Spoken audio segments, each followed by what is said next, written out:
Kaibigan, nakikinig ka ba? Meron akong itatanong sa iyo. Importante. Lagi ka bang nagmamadali? Stress na stress sa buhay mo, no? Kasi kailangan gawin mo to, gawin mo yan.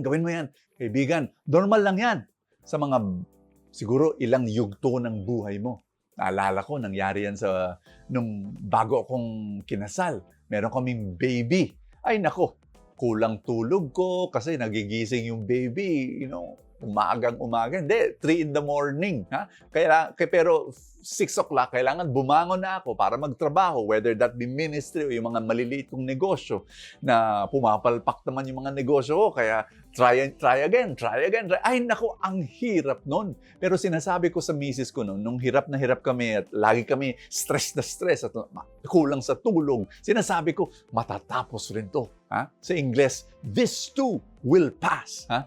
Yun ang battle cry namin. Alam mo, totoo nangyari. Yung baby namin lumaki, regular sleeping hours na. Tapos yung mga maliliit na negosyo ko na pumapalpak, yung isa, umokay na. No? So this too will pass. At yun kailangan isipin natin. Hindi pwedeng laging stress, lagi nagmamadali. Kailangan, there are seasons of your life. There comes a time where you've got to pace yourself. Ha? Importante yan. Kasi, isipin mo, ano ba yung gasolina ng pagtatrabaho mo? Is it still purpose? O baka pride na yan? Yan ang pag-usapan natin ngayon at mabe-bless kayo sa mensahe natin.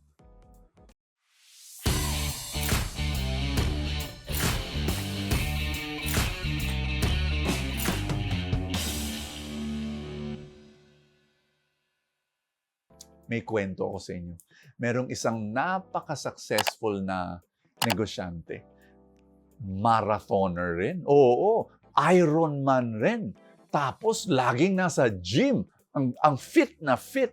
Pero nung 43 years siya, pagkatapos siya pumunta sa gym, bumagsak na lang, heart attack, namatay. Gulat na gulat yung mga kaibigan at sinabi, bakit siya ganun?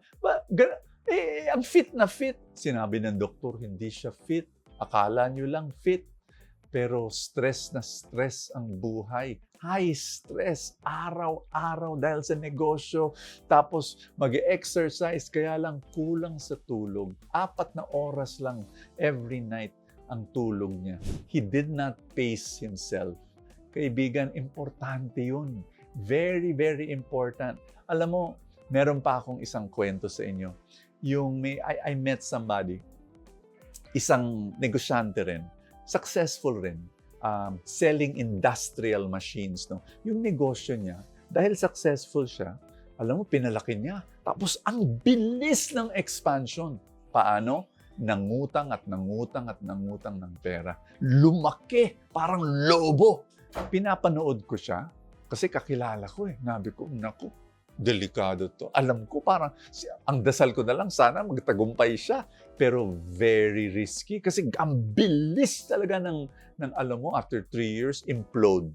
Ay naku, bagsak. Hindi na siya nakabayad ng mga utang niya. Sayang na sayang. Nagkwentuhan kami.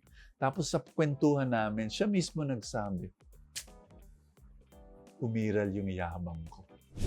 Alam mo, pag ang gasolina mo, quote-unquote, kung bakit ka nagtatrabaho, hindi na purpose, pero pride. Ayan na. Madali ka na. Stress ka na. You're not pacing yourself. Hindi na organic growth ang nangyayari. I want you to think about that. Our gospel for today is Jesus telling the apostles, carry no money bag, no sack, no sandals, greet no one along the way. Into whatever house you enter, first say peace to the... Alam mo, all of this is a symbol of trust in God. You don't have to hurry. God will meet your needs. Dasal tayo. In the name of the Father, and of the Son, and of the Holy Spirit. Amen. Father, thank you so much. You will meet our needs. Hindi na kailangan magmadali. Sinusuko namin, Panginoon, ang mga pangangailangan namin. We will work hard, Lord. Pero magtitiwala kami. Magtitiwala kami, Panginoon, sa iyo. At magre-relax kami sa iyong pag-ibig. Sa pangalan ni Kristo Jesus. Amen and amen. In the name of the Father, and of the Son, and of the Holy Spirit. Amen. I hope you're being blessed by the messages of this whole week on pride and how to conquer pride. And we'll continue our discussion tomorrow. Ay nako, ang sarap. At I want to remind you, baka hindi ko pa napag-usapan to, Sabbath. This is parang homilies. These are homilies of priests almost na araw-araw you're gonna read about it. And partner to ng companion kasi nandito yung Bible readings. You know, so daily Bible readings, click the link below and use them for your spiritual life. This will bless you. Now, lagi kami nauubusan nito at the end of the year, every year. Kaya might as well grab them early for yourself and as gifts for your friends. God bless you, and I will see you tomorrow.